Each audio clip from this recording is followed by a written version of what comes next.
오늘은 설교 제목을 이렇게 한번 정해봤습니다. 해임과 느헤미야. 우리 제목을 같이 한번 읽어볼까요? 자, 시작. 해임과 느헤미야. 예, 좀 생경하고 생뚱맞은 말씀일 수 있겠지만 이 시간 우리 하나님의 말씀을 다 같이 한번 들어보도록 합시다. 최근에 제가 몇 번 반복해서 본 영화 가운데 이 영화가 있습니다. 이 영화가 어떤 영화냐면 우리나라 영화 역사상 처음으로 아카데미상을 수상한 기생충과 함께 노미네이트 됐던 작품입니다. 그 작품의 이름은 뭐냐면 1917이라는 영화입니다. 왜 이 영화가 화제가 됐냐면 영화는 보통 이제 씬별로 나누죠. 예를 들어서 A라는 씬 찍고 잠시 멈추고 그리고 이제 B라는 씬으로 넘어갑니다. 그런데 이 1917은 원테이크 형식으로 찍었습니다. 그러니까 뭐냐면 처음부터 끝까지 카메라를 한 번도 멈추지 않고 NG 없이 촬영한 겁니다. 그래서 그런지 그 영화를 보시면 굉장히 긴박함이나 그리고 하나님의 은혜가 여기서 갑자기 하나님의 은혜가 왜 나왔어요? 하나님의 은혜가 감독이 굉장히 놀라운 실력으로 이 영화를 이끌고 갔다. 그래서 제가 몇 번 본 것 같아요. 처음에는 노미네이트 된 영화라 제가 보기도 하고 한 번 보다 보니까 1차 세계대전을 너무 적나라하고 진솔하게 잘 표현했더라고요. 그래서 제 기억이 맞다면 한 서너 번 본 것 같아요. 저 뒤에 앉아있는 제 아내가 이제 그만 좀 보지 라고 할 정도로 반복해서 봤습니다. 여러분 혹시 영화를 보시면 이런 장면들이 한번 있을 겁니다. 예를 들어서 저기 앉아있는 우리 채미에게 포커스가 이렇게 쭉 맞춰지는데 장면을 전환하기 위해서 쓰는 영화 촬영 기법 가운데 페이드 아웃이 있습니다. 점점 어떻게 돼요? 흐려지죠. 그리고 나서 갑자기 이금단 집사님에게 포커스를 탁 이렇게 맞춰줍니다. 제가 왜 이야기를 왜 하냐면 오늘 하나님은 느헤미야에게 포커스를 맞춥니다. 느헤미야는 한 명이고 그리고 예루살렘으로 돌아온 포로 귀환자들은 수만 명입니다. 그런데 하나님은 좀 더 많은 수의 사람들에게 포커스를 맞추지 않고 포로 귀환자 명단에도 들어가지 않은 아직도 바벨론, 정확히 얘기하면 바사, 더군다나 거기 수상궁에 남아있는 술 맡은 관원 느헤미야에게 포커스를 이렇게 맞추죠. 왜 하나님은 오늘 느헤미야에게 시선과 그리고 마음과 그리고 당신의 눈을 거기 두실까요?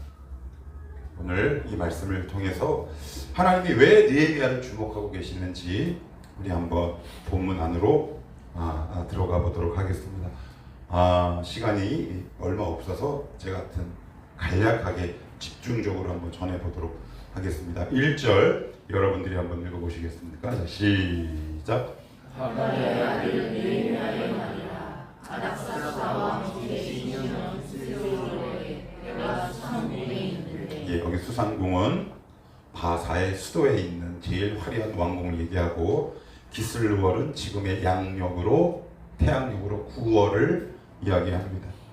그런데 여기 보시면 느헤미야라고 되어 있어요. 느헤미야는 무슨 뜻이냐면 하나님의 위로가 임하다라는 뜻입니다. 하나님께서 얼마나 시의적절하게 느헤미야를 예비하셨는지 모릅니다. 하나님의 명령과 말씀을 따라 예루살렘으로 돌아갔어요. 성전을 재건하기 위해서 돌아갔는데 수많은 방해자들이 일어나기 시작한 거죠. 거기서 얼마나 속상했겠습니까? 나는 분명 하나님의 말씀 그리고 응답받고 어떤 일을 시작하고 직장에 딱 들어갔는데 내가 기대한 것과 달리 내가 예상한 것과 달리 전혀 준비되지 않은 것 같은 상황들이 나의 삶 도처에 여러분들 만약에 널려져 있다면 우리는 보통 이렇게 생각하기 쉽죠. 하나님도 응답받고 저기 들어갔는데 라고.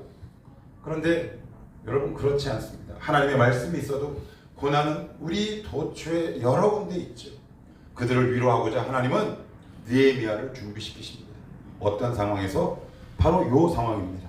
3절 이것도 한번 같이 읽어볼까요? 시작. 그들이 내게 이르되 사로잡힘을 면하고 남아있는 자들이 그 지방 거기에서 큰 환난을 당하고 능욕을 받으며 예루살렘 성은 허물어지고 성문들은 불탔다 하는지라. 믿음으로 안 살아서? 아니요. 무엇을 따라갔는데?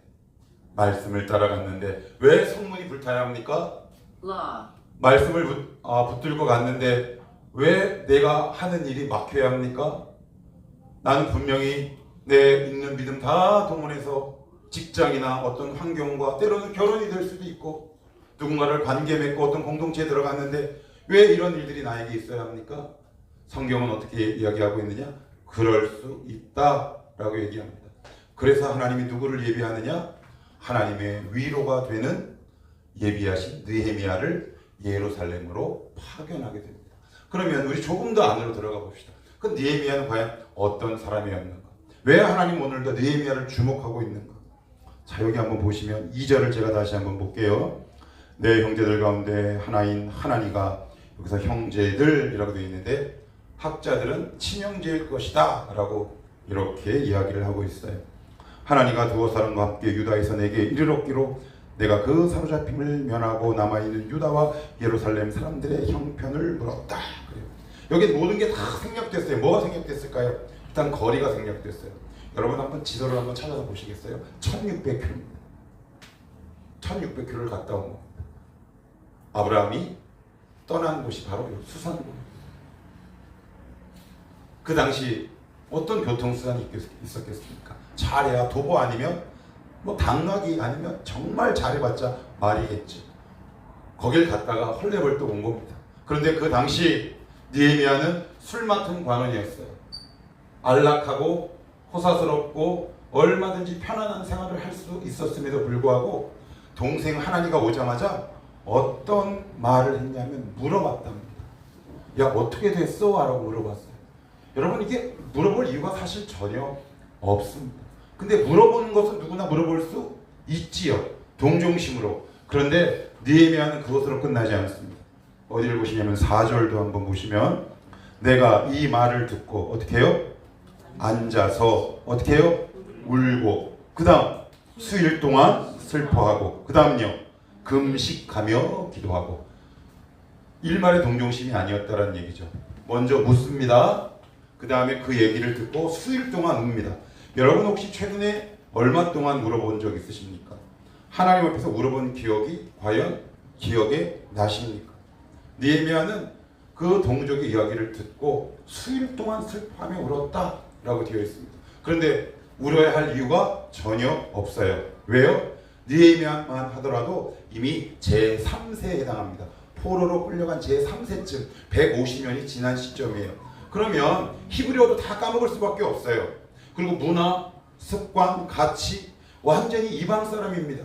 그런데 그는 신앙의 명맥을 유지하고 있었다라는 사실이 중요합니다. 이게 왜 중요할까요?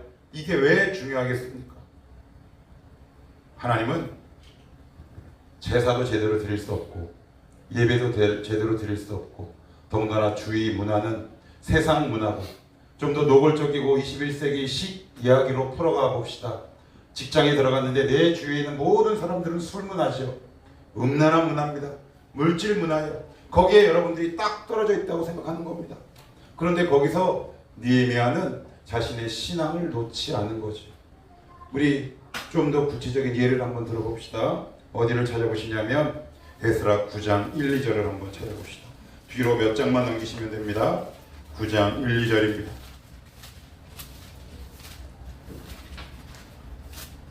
(9장 1, 2절) 자, 시작. 이후에 방백들이 내게 나와 이르되 이스라엘 백성과 제사장들과 레위 사람들이 이 땅 백성들에게 떠나지 아니하고 가나안 사람들과 헷 사람들과 브리스 사람들과 여부스 사람들과 암몬 사람들과 모압 사람들과 애굽 사람들과 아모리 사람들의 가증한 일을 행하여 그들의 딸을 맞이하여 아내와 며느리로 삼아 거룩한 자손이 그 지방 사람들과 서로 섞이게 하는데 방백과 고관들이 이 죄에 더욱 으뜸이 되었다 한지라. 3절까지요. 내가 이 일을 듣고 속옷과 겉옷을 찢고 머리털과 수염을 뜯으며 뭐가 어떻게 앉았다고요? 기가 막혔어요. 에스라는 후발주자란 말이에요. 2차 포로들을 이끌고 1800명조 되는 그 포로 귀환을 이끌고 예루살렘에 도착했어요. 그런데 이미 1차 포로 귀환 때는 약 5만 명의 사람들이 도착을 했습니다. 그들은 비록 방해는 있었지만 성전을 재건해요. 그리고 그 예루살렘에 안착하게 됩니다. 거기서 여러 가지 제사를 드리게 됩니다. 그러면 신앙생활 하기가 에스라가 녹록할까요? 쉬울까요? 아니면 기존에 포로로 끌려갔다가 돌아온 사람들이 더 쉬울까요? 예루살렘에 있는 사람들이 훨씬 더 쉽겠죠? 그런데 누가 누구를 보면서 기가 막히게 한 겁니까? 이방 땅에 오래 있던 에스라가 모태신앙부터 제대로 된 성전, 예배, 형식, 레위인, 제사장들 모든 것을 갖추고 있는 그들을 향해 보고 기가 막혀 있었답니다. 너 참 기가 막히다 이렇게 얘기하는 겁니다. 사실 제가 여러분들 향해 기가 막혀야 합니다. 그런데 어느 날 여러분들이 목사인 나를 보고 너 보니 너무 기가 막히다라고 얘기하고 있는 겁니다. 이게 얼마나 부끄럽고 창피한 일이겠습니까? 어떤 사람이 더 환경이 우월하겠습니까? 어떤 사람이 더 예배하고 신앙생활하기에 좋겠습니까? 어디서 믿느냐가 아니라 어떻게 믿느냐가 더 중요하겠죠. 하나님은 오늘도 우리의 중심과 자세와 태도를 보는 겁니다. 하나님 믿는 환경이 나쁘다고요? 그러면 좋았을 때는 제대로 믿으셨습니까? 환경이 녹록했을 때 잘 믿었나요? 우리가 잘 믿을 때는 과연 어느 때였습니까? 느헤미야, 에스라의 공통점이 있었습니다. 다 1차 포로 귀환 자가 아니었다는 사실입니다. 느헤미야는 자그마치 3차 때 돌아온 사람이에요. 예루살렘에서 태어나지도 않았습니다. 어디서 태어났다? 바사에서 태어났습니다. 그러니 훨씬 더 신앙을 떠날 여건이 많았죠. 그런데 느헤미야가 다시 그들을 이끌고 돌아오게 되는 겁니다. 에스라는 또 어떻습니까? 그는 그들을 보고 기가 막혔다라고 성경은 증거합니다. 하나님은 여러분들이 어떤 환경에 있는 거 되게 중요하지요. 만약에 지금 여러분들이 처한 환경과 여러분을 둘러싼 여러 가지 여건들이 신앙생활 하기에 어렵다. 물론 물리적으로 어려울 수 있습니다.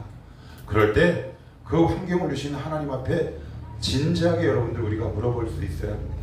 하나님, 저 정말 이 환경 때문에 제대로 신앙생활 못하나요? 아니면 제 중심이 잘못되었나요? 여러분들은 모르겠는데 저는 항상 중심과 자세와 태도가 잘못되었어요. 제가 예전에도 여러분들에게 간략하게 저의 개인적인 서사를 잠깐 들려드렸던 적이 있었지만 전임 변호사 시절에도 저도 되게 만만치 않은 목회자를 만났습니다.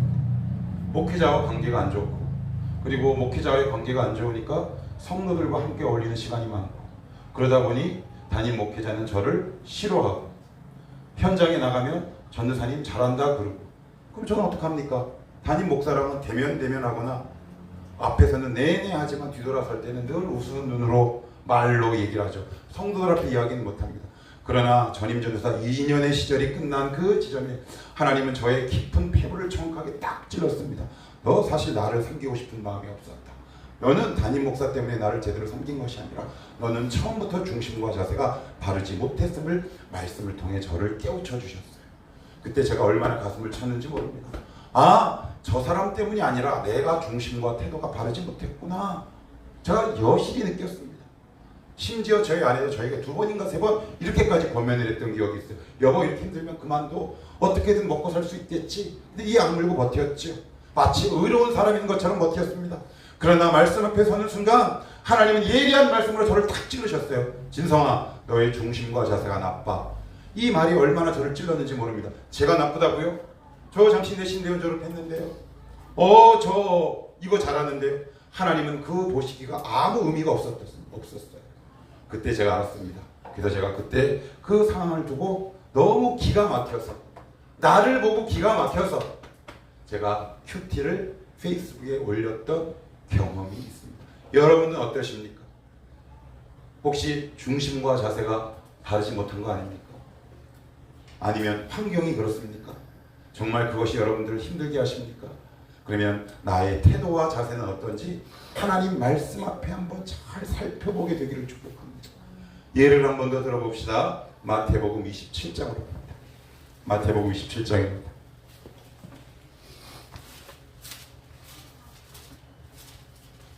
마태복음 27장으로 갑시다.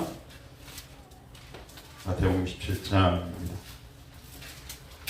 27장 32절입니다. 32절 신약성경 앞쪽입니다. 50페이지입니다. 자, 32절 한번 읽읍시다. 시작. 나가다가 시몬이란 구레네 사람을 만나매 그에게 예수의 십자가를 억지로 지워가게 하였더라. 억지로 지웠어요. 자, 등장인물 주목하시면 됩니다. 27장 32절로부터 44절까지 등장인물을 살펴보시면 됩니다. 첫째, 누가? 시몬이란 구레네 사람. 무엇을 지고 갑니까? 십자가를 지고 갑니다. 39절 읽습니다. 시작. 지나가는 자들은 자기 머리를 흔들며 예수를 어떻게 해요? 모욕하여. 지나가는 자들은 행인입니다. 여러분, 신앙생활의 행인의 역할을 감당하는 사람들의 특징은 교회에 대해서 되게 판단을 많이 합니다. 행인은 말로 신앙을 점검합니다. 행인들은 말로 신앙을 검증합니다. 하나님은 우리의 중심을 보시는 분입니다. 또 봅시다. 40절 보시면 41절 그와 같이 대제사장들도 서기관들과 장로들과 함께 어떻게 해요? 희롱하여. 44절 같이 읽습니다. 시작. 함께 십자가에 못 박힌 강도들도 이와 같이 욕하더라. 누구만 욕을 하지 않습니까? 누구만 욕을 하지 않습니까? 시몬. 누가 욕을 해야 합니까? 시몬이 해야죠. 왜요? 재수없게 십자가 졌으니까. 그런데 시몬만 욕을 하지 않습니다. 왜요? 십자가를 졌기 때문에 그렇습니다. 행인이 아니 삶을 살았기 때문입니다. 오늘도 하나님은 이 본문을 통해 여러분을 행인의 삶에서 느헤미야의 삶으로 우리를 초대하는 겁니다. 너 평생 너 행인의 삶을 살아가겠느냐? 아니면 느헤미야처럼 나의 부르심에 응답하겠느냐? 우리 가정에 봅시다. 느헤미야가 만약에 거기 수산궁 바사에 살고 있었다면 안락한 삶. 제가 아침 기도 때 이렇게 말씀드렸습니다. 술 맡은 관원은 제가 자료를 찾아보니까 그 당시 서열순위 2위에 해당합니다. 그래서 아닥사스다가 죽고 나서 그 다음 왕부터는 총사령관의 직위까지 겸직하게 되는 최고위층입니다. 그러면 재산 정도 어땠을까요? 명예는요? 하인은요? 굳이 예루살렘으로 돌아올 이유가 없지요? 여러분, 예수 안 믿으면 대충 믿으면 더 잘 삽니다. 여러분, 예수를 대충 믿고 타협하면 굉장히 잘 삽니다. 그렇게 살 수 있으면 살아가십시오. 그러나 하나님은 원치 않으십니다. 물어봅시다. 느헤미야는 가야 할 이유가 많습니까? 아니면 남아야 할 이유가 많습니까? 남아야 할 이유가 훨씬 많습니다. 이유와 명분을 뛰어넘는 겁니다. 근데 우리는 하나님 앞에 늘 이렇게 하죠. 하나님, 저 이런 명분과 이유 때문에 제대로 신앙생활 못합니다. 여러분, 이 고백을 만약에 여러분들이 투덜투덜거리시면 죄송합니다. 정말 회개하셔야 합니다. 하나님, 제 중심이 잘못됐군요. 느헤미야 다시 얘기할까요? 여기 느헤미야와 같은 위치와 재산과 지위와 직분을 가진 사람 손 들어보십시오. 제가 봤을 때 우리 교회는 별로 그런 사람들이 없습니다. 남아있는 건 딱 하나 있죠. 알량한 자존심과 교만한 마음. 그것 때문에 하나님을 따르지 못하는 것이죠. 그런데 오늘 느헤미야는 그 모든 것들을 던져버립니다. 왜요? 남아 있어야 할 명분과 이유보다 하나님을 만나고 나니까 내가 예루살렘으로 돌아가야 할 이유가 훨씬 많았던 겁니다. 우리를 하나님은 행인으로 보지 않습니다. 그래서 때로는 하나님이 여러분들에게 무거운 삶을 이렇게 얹어주십니다. 너랑 관계없는데 한번 이 십자가를 한번 져보겠니? 처음에는 불평거리죠. 투덜투덜거립니다. 아, 하나님 말씀대로 왔는데 이게 웬 고난이고 웬 환난입니까? 그런데 기억하십시오. 결국 그 십자가가 나를 행인으로 살지 않게 하는 하나님의 깊은 허위라는 사실을 지금은 죽었다 깨도 모른다. 시간이 지나시라. 겪으시라. 거기서 끙끙거리시라. 세월이 지난 어느 한 지점에 하나님이 깨닫게 하시면 아마 여러분들의 눈물은 펑펑 쏟아질 겁니다. 하나님 감사합니다. 그때 이 길이 너무 싫었습니다. 하나님, 이 십자가를 지고 가는 것이 너무 괴로웠습니다. 그러나 시간이 지나고 보니 이것이 나를 살렸군요. 나를 세웠군요. 기억합시다. 환경이 어려우십니까? 솔직히 얘기합시다. 제가 전 변호사 때 뭐가 나빴다고요? 중심과 태도가 나빴음을 말씀을 통해 지적받았어요. 여러분 어떠세요? 신앙생활하기가 쉬우세요? 쉬울 때는 잘 믿으셨고요. 어려우면 어려운 대로 안 믿고, 쉬우면 쉬운 대로 믿으면 우리는 정말 언제 예수를 한번 제대로 믿고 천국 갈 수 있겠습니까? 신앙이란, 복음이란 환경의 유불리와 여건을 떠나 그 위에 있는 하나님의 능력을 경험하는 것 아니겠습니까? 그것이 바로 성도의 특권 아니겠습니까? 그래서 오늘 느헤미야는 이 하나님을 이렇게 부르고 있습니다. 이 구절만 읽고 오늘 말씀을 마무리 짓겠습니다. 느헤미야로 다시 돌아갑니다. 느헤미야 돌아갑시다. 느헤미야로 다시 돌아갑니다.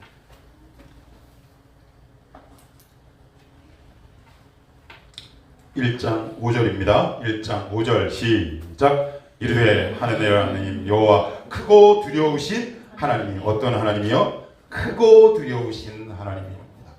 크고 두려우신 하나님, 나보다 크시고 우주보다 크시고 문제보다 크신 하나님, 그 하나님 두려우신 하나님이랍니다.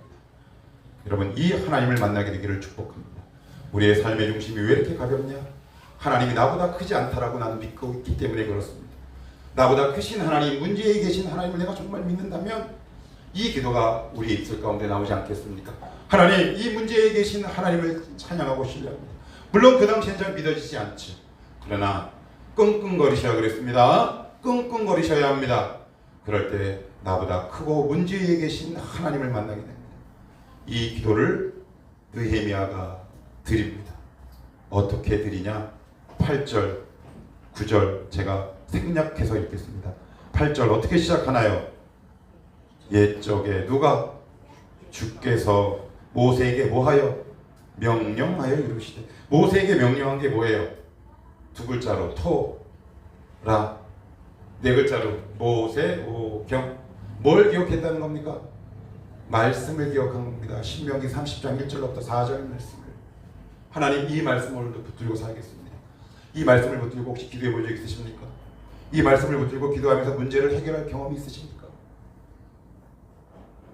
여러분의 인생과 삶에 말씀의 서사가 있기를 축복합니다. 나 말씀을 붙들고 기도했더니 이런 응답이 있었어. 이 말씀을 붙들고 씨름했더니 나에게 이렇게 역사하셨어. 역시 우리 주님은 나보다 크고 살아계신 하나님이야. 여러분들, 하나님이 여러분들 행인으로 살지 않게 하십니다. 그래서 거룩한 부담을 주십니다. 그래서 어떤 부담감이 나에게 막 옵니다. 때로는 구레네 시몬처럼 억지로 여러분들을 십자가를 탁 지게 합니다. 내가 이 인간만 안 만났어도, 이 환경에 처하지만 않았어도, 그런데 그 사람만 원망하지 않고 불평하지 않았다는 사실이 얼마나 놀라운 역설이고 놀라운 모습인지 모릅니다. 하나님은 우리를 오늘도 행인에서 느헤미야로 부르십니다. 믿지 말아야 할 명분과 이유보다 하나님을 더 가까이 따르고 믿어야 할 명분과 이유를 찾는 지혜로운 자가 되게 하옵소서. 하나님, 환경에 매몰되는 자가 되지 않도록 나를 붙들어 주셔서 오늘도 이 문제에 계신 크고 두려운 하나님을 말씀을 통해 만나게 하옵소서. 이렇게 선포하고 고백하며 이렇게 살아가실 때 여러분의 인생에 느헤미야의 간증이 우리의 간증이 되시기를 주님의 이름으로 축복합니다.